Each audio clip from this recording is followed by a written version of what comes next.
For our closing keynote address this morning, I am proud to introduce Dr. Graham Moore, Professor of Social Sciences and Public Health in the School of Social Sciences at Cardiff University. Dr. Moore joined the Cardiff University School of Social Sciences in 2005 as a research assistant while completing an MSc at the University of Bristol. He completed his ESRC-funded PhD within the school in 2010, subsequently taking up a postdoctoral role before obtaining an MRC-funded personal fellowship. He was appointed as a senior lecturer in 2016 and promoted to reader in 2018 and then professor in 2020. For those of us not familiar with the UK-based promotion criteria, that's very interesting to read. Within his current role, Dr. Moore is Deputy Director and Health Public Policy Program Lead in the Center for Development Evaluation Complexity and Implementation in Public Health Improvement, or DECIPHER, funded by Health Care and Research in Wales. Dr. Moore is also an investigator and Wales academic lead on a large funded consortium focused on commercial determinants of health and health inequalities. He's an investigator on the new Wolfson Center for Young People's Mental Health to be established in 2020. And we are so happy to have you come tell us about understanding and adapting to complexity in real world contexts. We've learned a lot about the importance of context in conducting pragmatic trials. And today we will dig into what do we mean by adaptation and what do these different complex trials look like in context. So thank you so much for joining us. I'll turn it over to you. Thanks very much for the invitation to speak. I hope everyone's had a good conference so far. I presented in one of the breakouts yesterday, quite late in the evening here. So I think it's about a 7-hour time difference. So it was 9:30 in the evening yesterday when I was presenting. It's a little bit earlier today, so it's only about 6 o'clock here, which means that it's late enough that my kids are home from school, but it's not late enough that they're in bed. So we might have an interruption at some point along the way. So if I suddenly mute myself and turn my camera off, then I'm just dealing with that. But today, I can get my slide to move on. Here you go. I'm going to be essentially just talking about some sort of guidance development work from the UK and sort of talking about, in particular, kind of complex systems perspectives and complexity and historical, contemporary, and kind of emerging influences of complex systems perspectives on sort of mainstream guidance for how we do health intervention research in the UK. I'll talk about how sort of definitions of complex systems perspectives have kind of evolved over time as guidance has developed, including what we mean by the term complex intervention. It's a term that we often see thrown around a lot and included in lots of guidance titles, including some I've been involved in, often with quite thin definition of what we mean by that. Then we'll talk about kind of what we mean by complex system and bringing those two things together. Then what does it mean to think about of interventions as being events within complex systems? I think we over the last 10, 15 years or so, we've seen this huge proliferation of theoretical articles on what complex systems perspectives mean. Lots of editorials telling us all that we should be kind of moving in the direction of a complex systems perspective on evaluation, but actually very little kind of useful, tractable guidance on what that means in practical terms for how we develop, evaluate, and implement interventions. So I'll kind of conclude the talk with some kind of reflections on, well, what does complexity actually mean for how we do intervention research? But just to put some of this in context, going back to when I first started out in intervention research back in about 2003, 2004, the dominant framework that we were working with back then was the UK Medical Research Council's framework for randomized trials of complex interventions. And this borrowed very heavily on models for how kind of drugs, pharmaceuticals are developed. You begin with kind of theory phase, move to modeling, exploratory trial. If your exploratory trial indicated that it was feasible to do a full-scale randomized trial, you'd do that. Essentially, you were kind of building to a stage where you had an estimate of the effect size of your intervention. And once you had an effect size, well, we'd assumed that a randomized trial has shown it has a good effect, that must be the case everywhere. We'd move to kind of long-term implementation. So it's quite a kind of artificially neat, quite a linear framework. I think lots of people found it very useful, but just as a way of sort of framing thinking. But over the kind of next 6 or 7 years, there was lots of kind of comments on kind of areas where kind of more refinement was needed, largely to kind of take into account the sort of messiness and complexity of the kind of real world in which social interventions, complex interventions operate.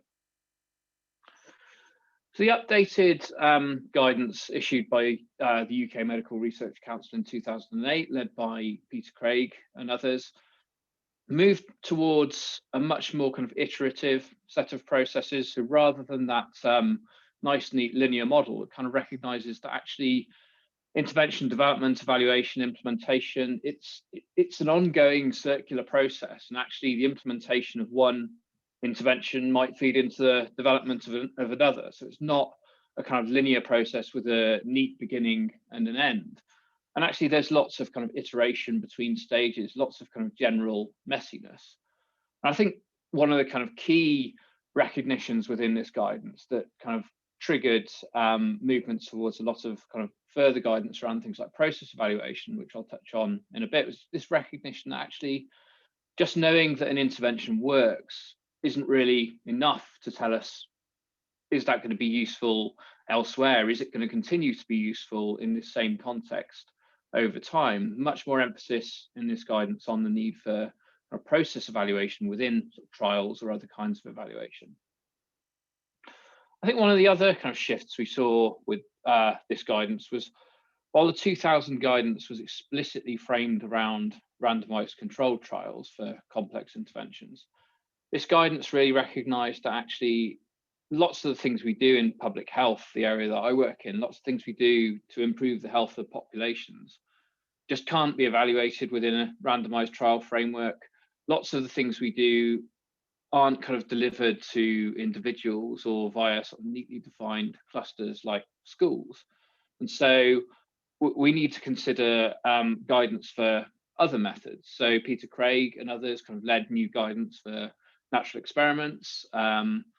He also kind of led guidance around sort of taking account of context in population health intervention research. I led MRC guidance for process evaluation in complex interventions, which was published in the BMJ in 2015. And somewhat more recently, colleagues of mine, including Alicia O'Cahoon, who I've worked with on the process evaluation guidance and the ADAPT guidance I'll mention later, led new MRC and IHR funded guidance on how to develop complex interventions. And at the moment, I think there's this kind of recognition in the UK that's and internationally that, again, while that 2008 guidance has been very useful in kind of structuring people's thinking, lots of thinking has moved on in the last 13 or 14 years. And actually, there's a recognized need to revisit and update this guidance. And the Medical Research Council units in the University of Glasgow have been leading the development of an update to this guidance, which was due for publication in 2019. It's been seen a few delays along the way, but I'm kind of assured that it's due for publication any day now, so we should see that in 2021. One of the kind of major shifts within this, I've not seen the sort of final accepted version, but I've seen kind of earlier versions, but one of the major shifts is this integration of kind of complex systems perspectives as a major theme kind of throughout the guidance. So most of these, not all, but most of those guidance documents, and I think this will be the case with the updated guidance when that comes out, use the term kind of complex intervention. But increasingly, I think over the last 10, 15 years, we've kind of problematized this notion of complexity. Asked questions about, well, what is complexity? What makes an intervention complex? Is any social intervention ever really simple, or are we always agreeing, or are we always dealing with differing degrees of complexity? And also, there are kind of increasing questions driven largely by kind of complex systems perspectives around where complexity actually resides? Does it reside within the components of an intervention or the context in which that intervention takes place? And finally, this question, again, as I mentioned at the start, there's lots of conceptual development, but actual practical guidance has kind of lagged slightly behind. So why does complexity actually matter for research into kind of public health, population health interventions? Just going back to kind of some historical definitions. So 2000, that first MRC framework that I presented, their definition of a complex intervention focused very much on kind of the number of interacting components and the ways in which they interacted to produce change. So the greater the difficulty in defining precisely what the active ingredients are, how they relate to each other, the greater the likelihood you're dealing with a complex intervention. So here, within this definition, kind of having lots of parts which work in synergy to produce change via kind of potentially difficult to identify causal mechanisms is what makes an intervention complex. And here you're very much locating complexity inside the intervention. So complexity is here viewed as kind of an internal property of the new thing that you're introducing. In 2008, definitions of complexity were kind of updated somewhat, but when Peter Craig and colleagues defined complex interventions, there was still quite a strong focus, I think, on things like the number of intervention components and the ways in which they interact. But there's recognition, I think, that lots of aspects of complexity do reside rather than inherently within the intervention, within the kind of context in which change is introduced. So questions like, I mean, how difficult are the behavior changes required by implementers for the intervention to be properly delivered? That's a question which depends very much on who those implementers are and what they're doing already. How much of a departure from usual practice is this intervention? So that kind of frames complexity as a kind of relative concept linked to who's being asked to do it and what they were doing before. And there's also this acknowledgement of the extent to which interventions are permitted to change or permitted to be adapted across contexts as a dimension of complexity. And I think that kind of notion has been kind of somewhat criticized by lots of kind of complexity theorists who kind of argued that actually no one gives permission for interventions to adapt as they're introduced into complex systems. If they evolve, they adapt, it's something that just happens when you introduce interventions into sort of dynamic systems. It's not something that anyone necessarily gives permission for. But just to kind of illustrate, I mean, thinking about kind of the original sort of definition of a complex intervention. Obviously, a very kind of contemporary example, we've seen lots of legislation over the last year and a half around kind of restricting people's movement to prevent the spread of COVID-19. So we've had kind of legislation telling people to stay at home, combined with kind of social media and mass media, stay home, save lives campaigns. We've had kind of laws passed around around kind of the issuing of fines for kind of breaching of regulations. So police deployed to challenge non-compliance and enforce. And that's kind of assumed to kind of reduce social interaction amongst the population, so lower rates of infection and illness, reduce pressure on health services, and ultimately to produce outcomes of reducing fatalities. But so from a traditional kind of UK MRC perspective, we can think of lockdown as being a complex intervention because it has several components. They're intended to kind of work synergistically. They're intended to combine to bring about change. And actually the precise contribution that each component makes isn't necessarily kind of easy to isolate. So we're still kind of here thinking about complexity as being an intrinsic property of the intervention. I think a lot of more kind of recent thinking moves away from viewing complexity as just being about what's happening within the components of the intervention, but kind of locates complexity primarily in the contexts where interventions take place. So no matter how complicated or complex your intervention is, no matter how many moving parts it has, no matter how they interact with each other, it's unlikely to come close to the complexity surrounding where it's likely to be implemented. So if we're implementing a new intervention in a healthcare setting, for example, it's likely that that intervention is nowhere near as complex as the setting itself in which it aims to bring about change.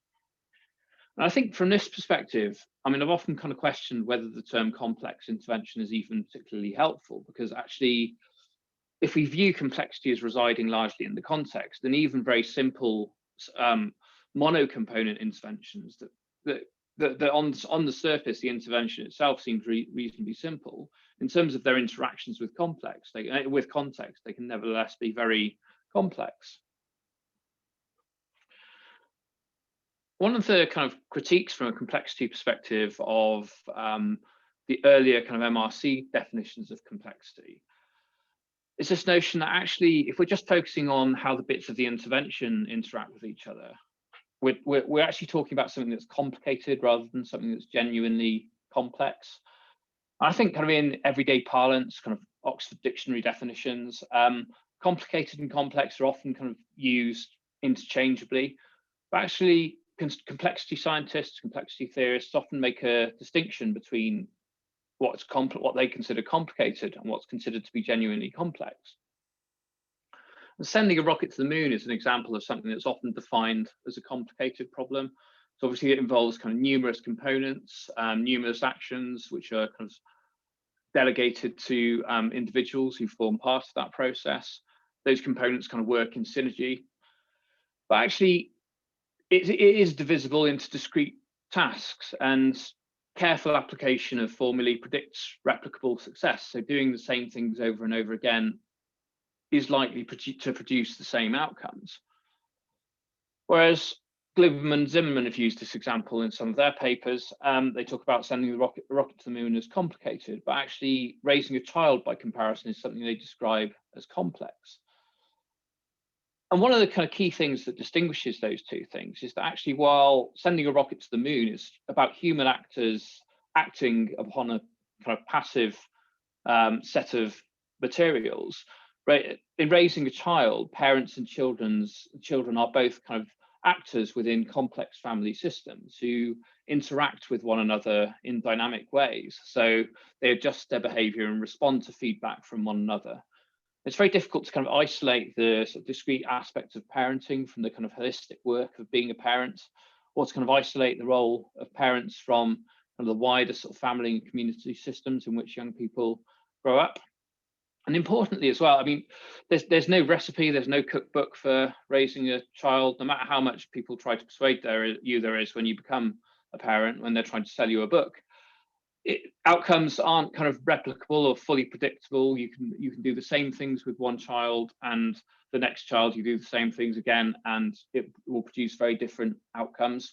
So families we can think of as being complex systems. Parents and children we can think of as being kind of actors within those systems whose interactions kind of produce the sort of functioning of the system as a whole. So interventions are often kind of delivered via kind of systems like including families, but also slightly larger and more complex systems like schools, hospitals, or other kind of healthcare services, many of which can have characteristics of complex systems. And you won't find complete agreement within the literature about kind of what constitute the key features of complex systems, but there are some kind of common themes. So complex systems are kind of shaped by interaction amongst diverse and ever-changing agents. So if we think about things like a hospital or a school, what's going on in those settings is a product of the action of a diverse set of agents. But in a school, for example, you have a new cohort of children coming in and leaving each year. You have staff turnover. But even though the individual members who make up that system are constantly evolving, constantly changing, that system maintains a degree of functionality. Systems tend to have a degree of autonomy, but within kind of limits set by the sort of wider macro systems that they're nested in.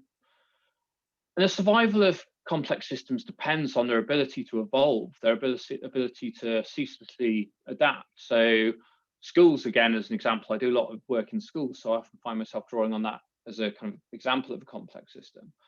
But the things that they teach now are obviously very different to the things they taught 20 years ago, because the things that young people need to know in order to kind of navigate their social world are very different now. Values are very different now. So in order to survive, those systems have to continuously adapt.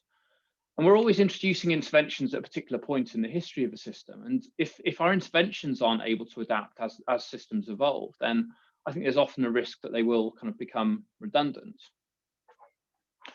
Actions within complex systems generate feedback loops that either kind of dampen behavior or reinforce it. So past behavior has impacts on future behavior. There's this propensity within complex systems for self-organizations. They're not entirely kind of hierarchically controlled, but their functioning and their order emerges through kind of spontaneous interactions of the actors, the agents within the system. And what we're often trying to do when we introduce interventions into systems is to kind of create a disruption to the functioning of that system, kind of triggering agents to self-organize in ways that return the system to a new kind of attractor state or a new state of relative stability in which the intervention is kind of normalized and accommodated into it. What often happens is that actually interventions are washed out of their systems because the actors within the system kind of self-organize to kind of return the system to its normal state of stability in which the intervention wasn't a part. Outputs within complex systems are also kind of non-linear, and I'll come back to this a little bit later. But sometimes effects of interventions can take some time to build. Sometimes we see effects immediately, which diminish over time.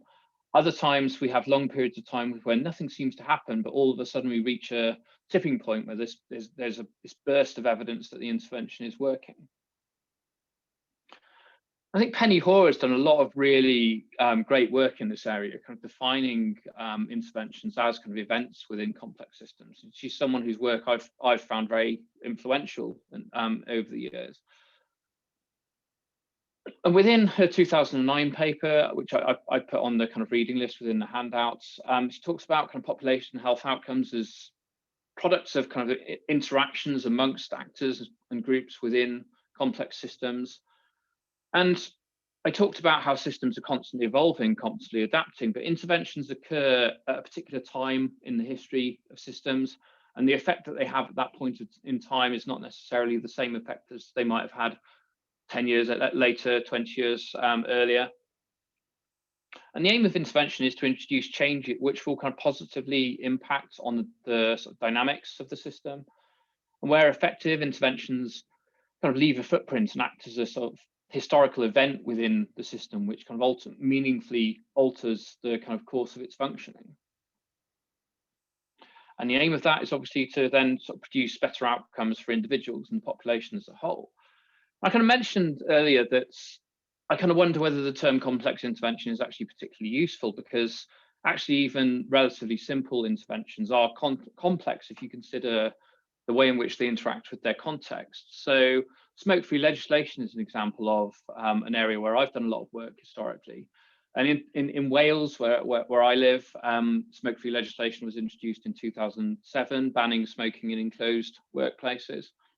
And that's a fairly simple kind of mono-component intervention, really.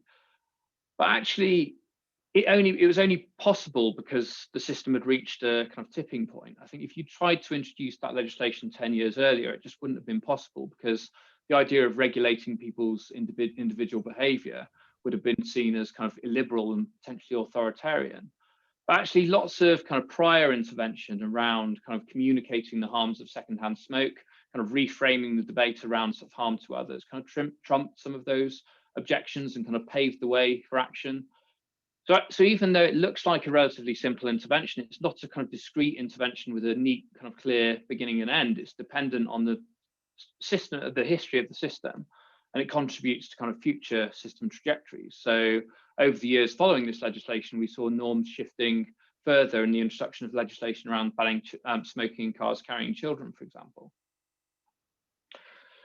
Now, if you think about, as another example, just people often kind of assume that complex systems perspectives are only really relevant to kind of more upstream, kind of higher level interventions like legislation. But an example of an intervention which we could reframe from a systems perspective is a weight loss intervention that was evaluated by Paul Aveyard and colleagues in the UK. And this essentially involves kind of brief primary care kind of support for patients to engage with weight loss services. And if we were to view this through a sort of traditional complex systems lens, a component-focused perspective treats it as a set of kind of behavior change techniques. So the emphasis is kind of on what the doctor does. And if the doctor does the right things, that triggers change in the patient. But I think one of the reasons that I quite like this example is I saw Professor Aveyard presenting on this a few years ago, and he was talking about how actually it's not just about what he does, it's about who he is and his position within the system. Because if he talks to patients as a doctor and advises them to engage with weight loss services, they respond in one way. If he goes home and tells his wife that she needs to engage with weight loss services, you might not get such a good reaction. So a complex systems perspective instead kind of views, rather than kind of viewing this just as a set of behavior change techniques, it views the sort of doctor-patient consultation as a sort of dynamic activity setting. So the setting has potential to bring about change in behavior because of the historically situated position and roles of those actors within a healthcare system. So intervention becomes about altering the dynamics between kind of actors within the system to optimize its health enhancing potential. And even with this kind of relatively simple looking intervention, you are still trying to change some feature of a complex system. You're making an assumption that actually there's something suboptimal about the ways in which doctors and patients interact, which isn't producing optimal kind of weight loss outcomes. And if you change that one part of the system, that will kind of trigger reactions which lead to patient benefits. I'm returning to kind of the earlier example I gave, the simple kind of logic model I presented for COVID-19 as a complex system, complex intervention from a sort of traditional MRC perspective.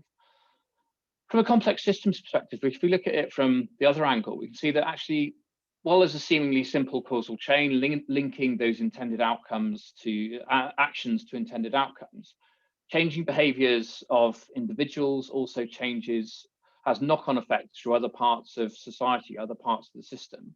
So we see changes in family interactions, with families kind of locked down together with both positive and negative consequences. School-family interactions, so school closures kind of triggered all kinds of adaptation processes as schools look to develop new ways to kind of keep in touch with families, to keep in touch with students. This move towards kind of working from homes triggered new ways of kind of working within organizations.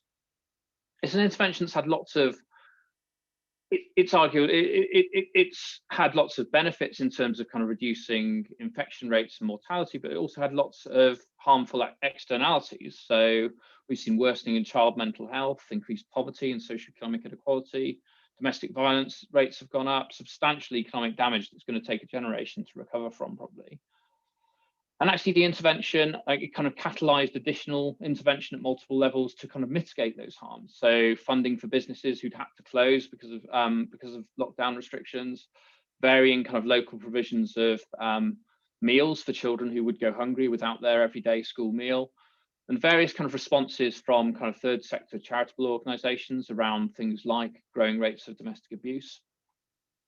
So from this perspective, and I know this is kind of an extreme example, but complexity isn't just about the things that you're doing, the new components you're introducing. It's about how the system responds to the introduction of change. It's not just about the components of the intervention. It's about how the system is prior to introduction of the intervention and how it responds after you introduce your intervention. So all those kind of case examples, there's a strong role for kind of system histories and context and explaining how and why the interventions did or didn't work. And one of the implications of that, coming back to one of the very first slides I presented, that kind of nice linear framework for RCTs, which kind of built towards kind of an effect size. But evaluations of effectiveness like RCTs, they don't really tell us interventions work. They tell us that an intervention works in a specific place, at a specific point in history, for the outcomes that we chose to measure, and in the population in which it was evaluated. So where we have an effect size, there's a lot of unknowns still around sort of, is it likely to work elsewhere, even within the same kind of healthcare, social care, education systems, because those are constantly adapting and evolving. Will an effective intervention kind of go on working forever? And I think sometimes a lot of this debate around the importance of context can risk becoming somewhat sort of nihilistic, because actually lots of interventions are quite resilient to lots of change in their surrounding context. And often what matters is whether the sort of specific features of context which act to inhibit or to facilitate implementation, or which act as contextual contingencies for mechanisms to be activated, whether those are kind of present or not. That's what matters, not lots of the other stuff around that. And I'll come to a example or two of that in a minute, if my slides will go forward. But I think one kind of concern I've had about the 2008 and the 2000 framework in recent years, kind of thinking about kind of things from a complex systems perspective, thinking about actually we're working within kind of ever evolving complex systems. But following a sort of traditional UK MRC framework model, it can take over 10 years from an idea to having firm evidence of whether that idea works.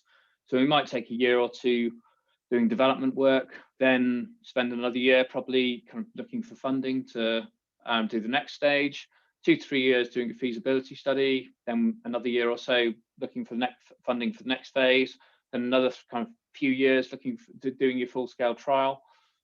And it can then take another, whoever knows how many years to actually get that evidence into practice, all the while the kind of systems around the intervention are kind of changing. So is the intervention development plan you had at the turn of the century kind of still relevant to today's world? And just as an example of that, I mean, there's a very successful program actually from England and Wales that was evaluated around about the turn of the century, the Assist Stop Smoking smoking prevention program in schools, which essentially worked by identifying influential peers via a kind of peer nomination process, and then providing them with kind of training to have kind of healthy conversations with their peers about the harms of smoking, to kind of cascade and diffuse messages about smoking through the school system to sort of shift norms. And that had good impacts on preventing uptake. But actually the context of youth smoking is now quite different to how it was at the turn of the century.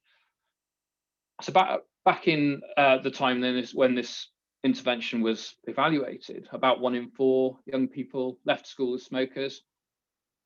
That's now dropped all the way down to around about 5%. So smoking isn't really a mainstream behaviour amongst young people in the UK anymore. And actually it's very much been sort of pushed to the margins of schools. So are you likely to reach those young people who are still taking up smoking despite it being heavily denormalised, or perhaps even because it's been denormalised as a sort of form of counter-school identity, an alternative way of kind of alternative form of kind of bonding and identity and status? Are you likely to reach those young people via an intervention which kind of targets the kind of people who influence the mainstream within the school?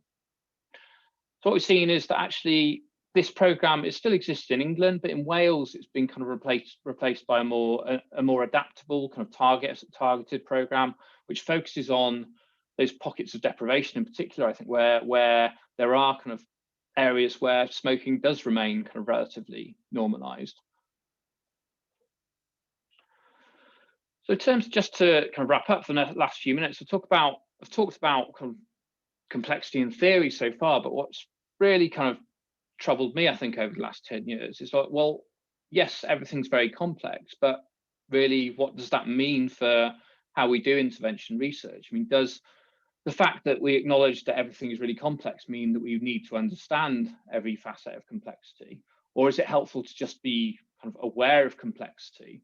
Is it necessary, or is it ever kind of likely to be possible to really understand everything that's going on in the system as a whole? And a systems perspective, Liz McGill and colleagues did a really good systematic review that they published in Social Science and Medicine very recently, a month or two ago, of the use of complex systems perspectives in evaluation. They found that it will often, in many cases, it involves using methods explicitly adopted from kind of complexity science, so things like systems maps, network analysis, systems modeling, dynamic modeling. Perhaps more commonly, it's Complexity, complex systems perspectives are used as a sort of lens to frame research, to kind of guide thinking, often using more traditional evaluative methods. So we could still be doing things like randomized controlled trials, but reimagining how we kind of interpret effect sizes and thinking about those as actually offering important insights into what's happening in a particular context, but not assuming that necessarily transfers beyond that, unless we're looking at other contexts where the contextual contingencies are also present. But some kind of key considerations for me in kind of taking a complex systems perspective on intervention research. First of all, and I think there are kind of sessions on this later today around sort of thinking about interventions in terms of kind of functions rather than form, but actually kind of developing interventions which are relevant to their context, but aren't so tied to specific features of a context at a particular point in time that they'll become redundant as soon as that changes. So they're defined sufficiently flexibly to adapt with ever-evolving systems. I think we also need to kind of evaluate interventions in ways which kind of generate insights, not only into whether the intervention worked in the time and place where you evaluated it, but how did it work, in order to kind of aid future kind of adoption and adaptation decisions, how we kind of maintain an intervention beyond the kind of trial period. And this need also to continue, and I'll come to this in a minute, to continuously sort of revisit the need for effective interventions to be kind of actively adapted to maintain their effectiveness over time, not to assume that just because the intervention has been shown to work, we can assume it will work that same way forever without kind of adaptation as the system is evolving around it. So as we kind of I've talked about quite a bit throughout, ceaseless adaptation, continuous evolution is a defining characteristic of complex systems. So it very much follows that interventions must kind of continue to evolve and adapt as their surrounding systems do, or become redundant. So if your intervention is contingent on a particular piece of software, a particular piece of technology that becomes redundant and it's not transferable elsewhere, then your intervention's gone as well. If it's particularly contingent on particular ways of organizational working, or it's linked to particular policies and those change, does your intervention wash out with it as well? But if we define interventions kind of too rigidly in terms of their form, they can often become redundant much more quickly, I think, whereas intervention functions, whilst intervention functions can become redundant as the problem changes. So perhaps the example I gave earlier of kind of youth smoking, the functions of that intervention may have shifted because the nature of the problem has changed so much. But intervention functions are perhaps more likely to be somewhat resilient across kind of time and space than intervention forms. And there's lots of kind of ongoing work, including by people who I know are at this conference, to understand better how we can sort of define interventions in this way, and kind of how we can define interventions in kind of functional terms. But the key challenge, I think, here is kind of developing interventions which are kind of relevant to a given context as it currently is, and which are kind of sufficiently flexible to adapt as contexts change. And you'd expect me to say this, having led the MRC guidance for process evaluation, but obviously I think it's really important that we evaluate processes as well as outcomes within kind of trials and other outcomes evaluations. So evaluating effectiveness of interventions is rarely enough. And this is a quote from our 2015 paper: effect sizes don't provide policymakers with information on how an intervention might be replicated in their context, or how trial outcomes will be reproduced. So we do need kind of evaluations to pay kind of close attention to questions of how was the intervention implemented, what mechanisms did it activate, what were the contextual contingencies for successful implementation or for mechanisms to be activated, how did context kind of drive the intervention that was chosen in the first place, how does this intervention kind of differ from what was in the context anyway, how different is it to usual practice. Some of the kind of most kind of cogent work that I've seen, some of the best work I've seen sort of developing some of these ideas further since we published this guidance. I actually examined a PhD thesis quite recently, led by Elizabeth McGill, and part of the work that she's been doing is included a systematic review to develop a new framework for process evaluation, explicitly framing that from a complex systems perspective, and their framework involved two kind of discrete stages: understanding how the system was functioning anyway prior to introduction of an intervention, and then understanding how the intervention is altered as a result of introducing something new. And I think for me, kind of understanding how systems change in response to intervention includes issues like understanding how long it takes for effects to build. So I mean, are we over optimistic about interventions which have short-term effects that fade away? Yes, sometimes, probably, but I think that's kind of well recognized. I think a less well recognized problem is that sometimes we measure the effects of interventions before they've reached that kind of tipping point at which things start to change. So we end up throwing away good interventions because we didn't give them long enough to work. And an area that I've been working on over the last couple of years, I've been leading an MRC and IHR funded kind of guidance development study, which is around kind of adapting interventions for use in new contexts. And the ADAPT study was kind of largely motivated by kind of growing recognition that context does matter. It was driven by lots of considerations that came up in developing the process evaluation guidance. So if we're adopting an intervention in the UK that was taken from the US, for example, is that original evidence enough to be confident it will work? Or is there sufficient uncertainty arising from those differences that we need a whole new trial? For homegrown interventions, though, I think while our motivation originally was around kind of taking interventions to new locations, the more we thought about it, we kind of realized that interventions are always delivered in a new context relative to where they were evaluated. So 10 years on, if you're implementing something that was subject to a good quality randomized trial, the context in which you're using that now has changed. So there is a need for kind of assessment of whether the context has changed so much that the intervention is no longer likely to be useful, or even though the context has changed, do the things that matter in terms of making the intervention implementable and make it likely to work, are those still present? So we provide within this, and I've put the kind of reference to the guidance documents on your handouts, and we're in the process of revising and resubmitting the journal article summarizing this at the moment, but we present a kind of process model for adapting interventions, starting with kind of assessing the rationale for intervention, considering intervention context fit, moving through to kind of planning for and undertaking adaptations to kind of improve intervention context fit while maintaining consistency with intended functions, moving forward to considerations of kind of, do you need to conduct another full-scale evaluation? Is there sufficient uncertainty about transferability that needs to happen? Or are you sufficiently confident of transferability that you can just move straight to full-scale implementation with kind of lighter touch evaluation built into that? And we see lots of kind of escape routes here, if you like, where we might decide actually developing a new intervention would be better because this intervention is never going to be sufficiently, no matter how much we adapt it, we're never going to be able to make it fit this context.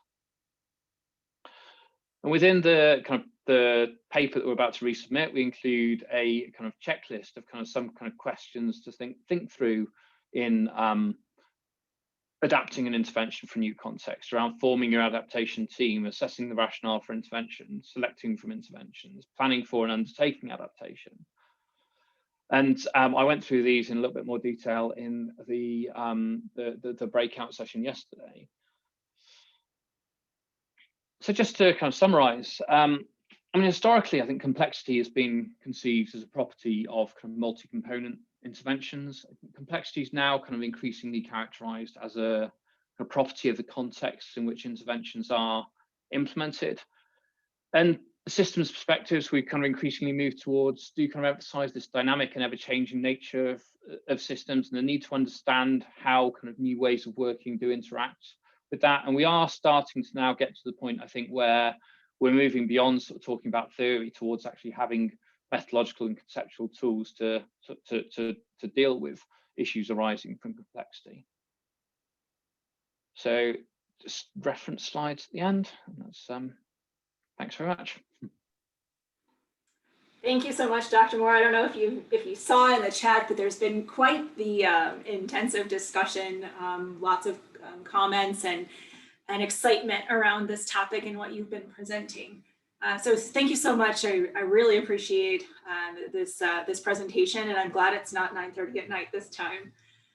We have just a minute left, and we'll have about a 15-minute break, and then hope you'll all come back and join us either at one of our poster sessions on topics like substance use, measures and methods, some really interesting ideas around precision implementation, some really fantastic pragmatic trial examples, including SMART trials, and then some social and behavioral health topics. And then there's also a special panel discussion around building D&I capacity led by some of our colleagues at UC San Diego. And then after that, Dr. Julia Moore, who I believe is not related to Dr. Graham Moore, will present on Map to Adapt, which is a planning for adaptation strategy for practitioners. So very practical, very applied, and hope you come to that. And then we'll wrap it up with a whole bunch of adaptation methods and frameworks later this afternoon.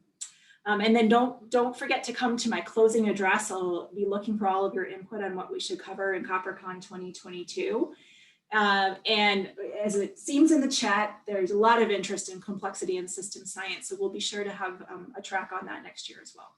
So thank you all so much, and we'll see you shortly. Thank you.